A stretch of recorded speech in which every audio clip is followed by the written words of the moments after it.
can get this information from PCI DSS website. If you go to PCI DSS Council website, you should be able to download it. That is what I have given in the, if you see in the red, PCISecurityStandards.org/SAQ, you can download this. The credit card compromise, we have said that when will it get compromised? When you have an access or a hacker has an access to the card number, expiration days, track data, that is track to data, etc., or magnetic stripe data, and most importantly, your CVV data.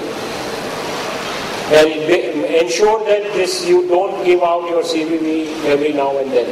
Because many people ask for CVV, you never know whether it is right to give out your CVV or not.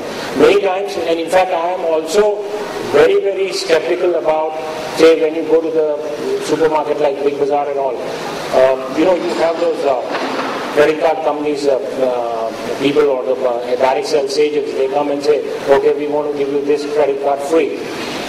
Then you said, okay, you fill in the application and then you hand over your card.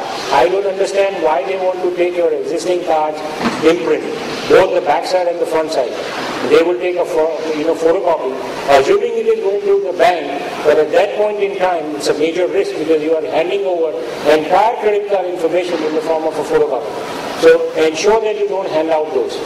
Unless the bank asks for directly from you, do not give out such information to a direct sales agent. Methods of compromise, top 10, this is based on the research which IBM has carried out globally from 10 top vulnerabilities, or the route to get access to the credit card holder information is backdoor Trojan, no firewall. It's as simple as that. Remote access, an application vulnerability like SQL injection, password brute force, which is another which is being extensively used. You have FTP access to data. Ensure that is one of the requirements of PCI DSS that no FTP access should be given. Wireless security, because many times you try to access, and I have seen in the case of TJ Maxx, hackers were sitting on the parking lot of TJ Maxx, where in the mall, and they could access the TJ Maxx network, sitting there because it was unencrypted wireless network. So you have to be extremely careful. And another is the physical. So where the servers and other things are located, if it is not adequately protected from physical security point of view, it's a major, major risk. And it's one of the requirements in PCI DSS that you have to have proper protection on your physical environment as well. Very much like ISO 27001. Any questions, anybody so far? Yes. Okay. Shall I finish that and come back to you? Thank you. I'll just quickly go through. These are some of the areas of control, governance, technical monitoring, data encryption. I think most of this you know it, but what I'm trying to tell you is that these are the areas where you need to be extremely, extremely watchful that most of the compromises that have occurred, this is again based on the research what IBM has carried out along with the council. These are the areas where the breaches have taken place. 12 requirements snapshot. What I have done is that under 6 domains, what are the 12 requirements?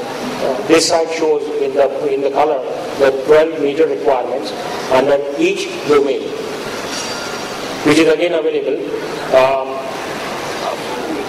This is our security framework which was developed based on what we call as IBM security framework, and you can see the kind of work we do. I think it's in terms of the capabilities, I don't have to talk to you on this.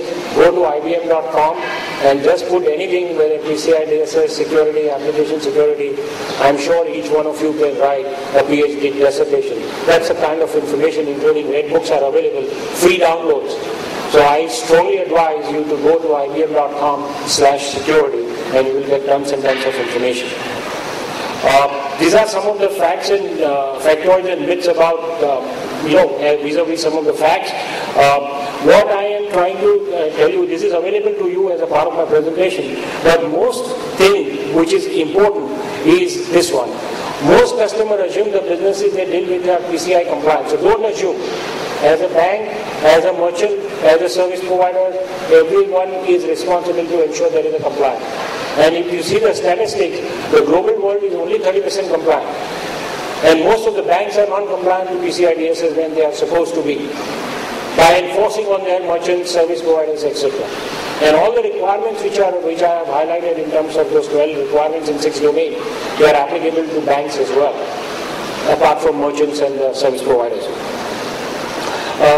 If you see, merchants are generally responsible for PCI data losses. You can't just pass on the buck to merchants. PCI data losses, there are several instances which have occurred when service providers have given uncontrolled access. Maybe mismatched firewall configuration, or they have kept the back doors open so the Trojans get in, and so on and so forth.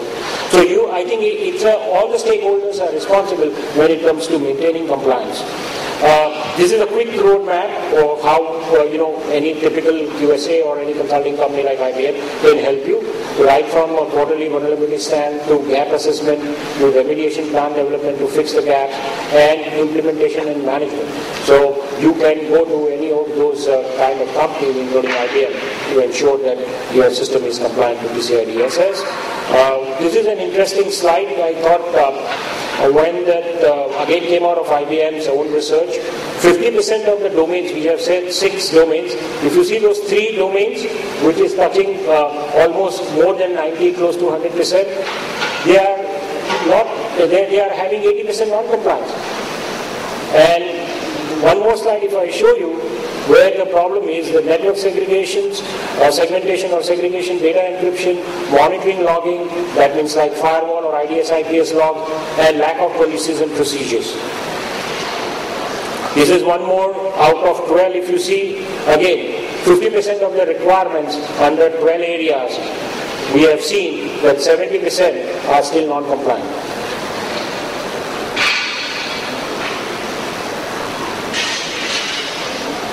These are the kind of policies, procedures you would need. One thing I would like to tell you that if you already have ISO 27001, your task to get compliant to PCI DSS is much easier. Because a lot of those out of 133 controls under SOA are actually captured in PCI DSS. But where most companies fail is a lack of implementation and effectiveness and constant monitoring. I may have put a policy that firewall logs, say for example, are going to be reviewed by Vishal Salvi on monthly basis. That's a policy. But whether Vishal really does it or not, that's a question which you have to see. And that is why monitoring and effectiveness of those controls are very, very critical. These are project critical success factors. You need to have a committee and also executive attention and support if you need to be compliant like any management system standard needs it. These are some of the sticking points you need to take home. I thought that where are the common issues and challenges? Most of them I've already told you. It could be as basic as lack of procedures, policies and configuration. One of the companies I was auditing, which is our IBM's global account, last year when I was doing PCI DSS compliance assessment, a final assessment, I was surprised, I was pleasantly surprised to find that they didn't have even an IPS or IDS in the network. So that came out as a major gap. Imagine it's a multi-billion-dollar company and they never had that kind of an IDS, IPS which is so basic. They never had any policy as regards review of logs and all. So those are the things which are, and they were processing like, I would say, most of the major card brands data. They were storing it, processing it, etc. So these two came out as a major non-conformances or the issue, material weaknesses as we call it. And they had to then buy IPS, IDS so that they could become compliant. IBM is the only company in the world, I am telling you again, only company in the world which has requirements for all 12 requirements of the 6 domains of the standard. And you can go to the website and see all those credentials. In summary, it's a hardcore reality. It's mandatory for all relevant stakeholders. It's a global standard. It's not US-centric or Canada-centric. Unlike 27001, you have only 2 choices. Either you are compliant or non-compliant. You cannot have major, minor non-conformances or opportunities for improvement. Compliance is required.